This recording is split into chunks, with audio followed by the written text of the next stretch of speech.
ဒီဗီဒီယိုလေးမှာတော့မတ်လ29ရက်နေ့ကနေမေလ10ရက်နေ့ထိ45ရက်ကြာအောင်လာမယ်နာရူတို event အကြောင်းနဲ့စကင်တစ်ကောင်ကိုအသက်တာဆုံးဘယ်လိုဂုံးဆင်းရမလဲဆိုတာကိုပြောပြပေးသွားမှာပါအရင် event တုန်းကပါဝင်ခဲ့တဲ့စကင်၄ကောင်ဖြစ်တဲ့ဆာကူရာဆာဆူဂေနာရူတိုခါကာရှီတို့ပါဝင်လာမှာဖြစ်တဲ့အပြင်စကင်အသစ်တွေအနေနဲ့ဂူရှင်အဖြစ်မီနာတိုနဲ့ဂျူလီယန်အဖြစ်အီတာချီတို့ပါဝင်လာမှာဖြစ်ပါတယ်event shot ထဲမှာတော့စကင်တွေကို point 1200နဲ့လဲလှယ်လို့ရမှာဖြစ်ပြီး draw reward တွေအနေနဲ့ကတော့20 draw မှာ free token တစ်ကပ်60 drawမှာ gift item ပေါင်း5ခု130 drawမှာ free token 10ကပ်160 drawမှာ point 100 190 drawမှာ point 180တို့ရရှိမှာဖြစ်ပါတယ်Premier Supply အနေနဲ့ကတော့ Phase 1က April 3ရက်နေ့ကနေ April 9ရက်နေ့အထိ9ရက်ကြာအောင်လာမှာဖြစ်ပြီး Free Token တွေအနေနဲ့ကတော့ Login ဝင်ခြင်းအတွက်တစ်ကပ် Diamond ဖြည့်ခြင်းအတွက်2ကပ် Diamond 50ဖြည့်ခြင်းအတွက်2ကပ်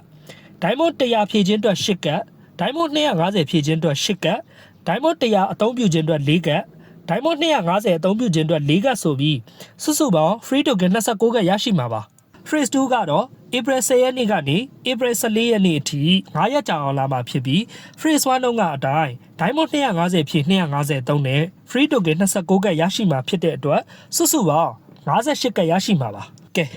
သိတဲ့နာလေးတွေလည်းတည်ပြီးပြီဆိုတော့သိချင်တာလေးတွေကိုဆက်သွားလိုက်ကြမယ်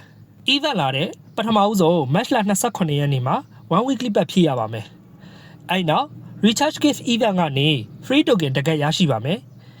ပြီးရင် 50% တော့ daily one draw တစ်ချိန်နဲ့ဆိုရင်စုစုပေါင်း2ချိန်လှည့်ရပါမယ်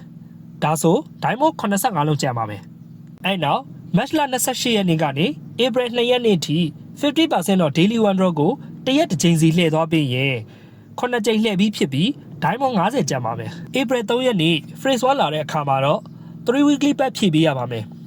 weekly pack ပြည့်နေမှာ diamond ဖြည့်ပေးပါအဲ့နေ့မှာ free token တွေကိုလုံးဝမထုတ်မိဖို့သတိထားပေးပါအဲ့နောက် 50% တော့ daily one draw တစ်ချိန်လှည့်ရပါမယ်ဒါဆို10ချိန်လှည့်ပြီးဖြစ်ပါပြီ April 4ရက်နေ့နဲ့5ရက်နေ့ကိုလည်း 50% တော့ daily one draw တစ်ရက်တစ်ချိန်စီလှည့်သွားပေးပါ April 6ရက်နေ့မှာတော့ 50% တော့ daily one draw တစ်ချိန်ရင်လှည့်ပေးပါပြီးရင်နောက်ထပ် one draw 3ချိန်ထပ်လှည့်ပေးပါ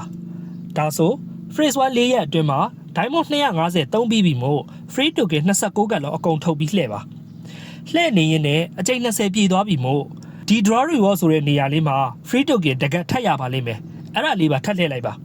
ဒါဆိုအဲ့နေ့မှာစုစုပေါင်း44ချိန်လှည့်ပြီးဖြစ်ပြီး diamond 120ကျန်ပါမယ်အဲ့နောက် April 9ရက်နေ့ကနေ April 9ရက်နေ့ထိ 50% တော့ daily one draw ကိုတစ်ရက်တစ်ချိန်စီလှည့်သွားပေးပါ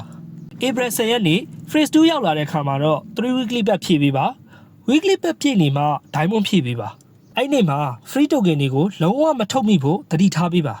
အဲ့နောက် Phase 1တုန်းကအတိုင်းApril 10ရက်နေ့ကနေ12ရက်နေ့အထိ 50% တော့ daily one draw ကိုတစ်ရက်တစ်ချိန်စီလှည့်သွားပေးပါ April 13ရက်နေ့ရောက်တဲ့အခါ 50% တော့ daily one draw ကိုအရင်လှည့်ပြီးနောက်ထပ် one draw 3ချိန်ထပ်လှည့်ပေးပါဒါဆို Phase 2အတွက် diamond 250သုံးပြီးဖြစ်ပြီးမို့ free token 29ကပ်လုံးထုတ်ပြီးလှည့်ပေးပါဒါဆိုကိုလူတို့ကအဲ့နေ့မှာ83ချိန်လှည့်ပြီးဖြစ်ပြီး diamond 185လုံးကျန်နေမှာပါအဲ့နောက် April 14ရက်နေ့ကနေမေ10ရက်နေ့ထိ 50% တော့ daily one draw ကိုတစ်ရက်တစ်ချိန်လှည့်လာပြီးမယ်ဆိုရင်မေ10ရက်နေ့ရောက်တဲ့အခါအချိန်130လှည့်ပြီးဖြစ်ပြီး diamond အလုံး40ပဲကျန်တော့မှာပါဒီလို event လှည့်ရင်ကြားကနေ breed လို့ခေါ်တဲ့ပတိစေးလေးတွေနဲ့ free token 10ကလဲပြီးလှည့်လိုက်ရင်အချိန်120လဲပြည့်ပြီမို့ point 1200နဲ့စကင်တစ်ကောင်ချင်းတွေရနိုင်ပါပြီဒီ event လေးမှာ diamond နဲ့လှည့်ကျင်တဲ့သူတွေအတွက်မေလ28ရက်နေ့ရောက်လို့weekly pack က45ရက်လက်ကျန်နေပြီဆိုလို့ရှိရင် diamond 600နဲ့လှည့်နိုင်ပါတယ်ခင်ဗျာကဲဒါဆိုအချိန်ရင်နဲ့စကင်တစ်ကောင်မြန်မြန်ရကြပါစေလို့ဆုတောင်းပေးရင်နောက်ဗီဒီယိုလေးမှာပြန်တွေ့ကြမယ်နော်